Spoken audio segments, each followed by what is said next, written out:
Super 8 এর লড়াই শুরু হয়ে গেল। জি যুক্তরাষ্ট্র এবং কি সাউথ আফ্রিকার ম্যাচটা আসলে কতটুকু আসলে রোমাঞ্চ ছড়ালো আপনার কাছে কি মনে হয়?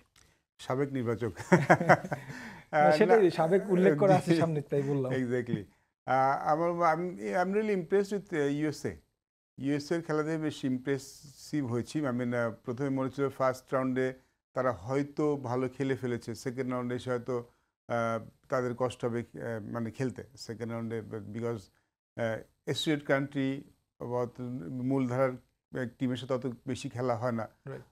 প্রথম রাউন্ড হয়তো তাদের ভালো হয়ে গিয়েছে, বা সেকেন্ড রাউন্ডে তো হয়তো তারা কতখানি এই সেম পারফরমেন্স রিপিট করতে হবে দেখার একটা বিষয় ছিল, শঙ্কা ছিল।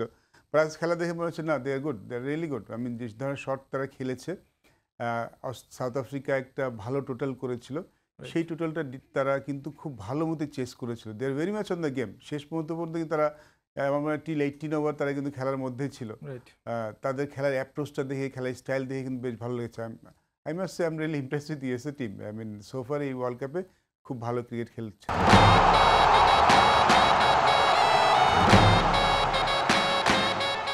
স্কোর কার্ডটা দেখি আসলে দুই দলে, যদি আগে একটু দক্ষিণ আফ্রিকার স্কোর কার্ড দেখি, নর্মালি আমরা এই ওয়ার্ল্ড কাপে কিন্তু খুব বেশি মানে ব্যাট থেকে রান দেখি নাই।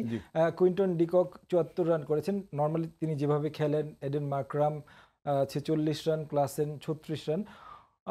যদি এই উইকেটে যুক্তরাষ্ট্রের বোলিংকে আসলে বিশ্লেষণ করেন কেমন বলবেন?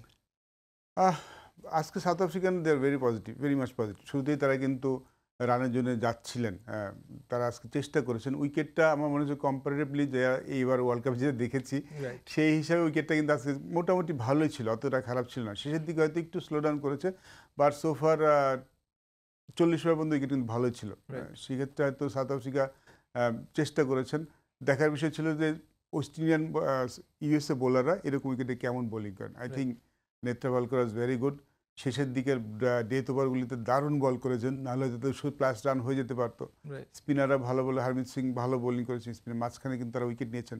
সাউথ আফ্রিকার ব্রিলিয়ান্ট স্টার্ট, পাওয়ার প্লে তারা খুব ভালো স্টার্ট করেছিল, সেখান থেকে কিন্তু 190-র মধ্যে সাউথ আফ্রিকা আটকে রাখা কিন্তু বেশ একটা ভালো কাজই করেছে বলে আমি মনে করবো ইউএসএ। তাদের বোলিং হয়তো অত ফায়ার পাওয়ার নেই, বাট বেশ কিছু কার্যকরী বোলার আছে। আলী খান হাসবিট হয়তো এরকম উইকেটে যেমন বল করা দরকার স্লো উইকেট তেমন করতে পারেনি, বাট সোফার তাদের বোলিংটা একদম খারাপ হয়নি। মানে সাউথ আফ্রিকার টিমটা এই ধরনের ব্যাটিং করবে, এটা এক্সপেক্টেড।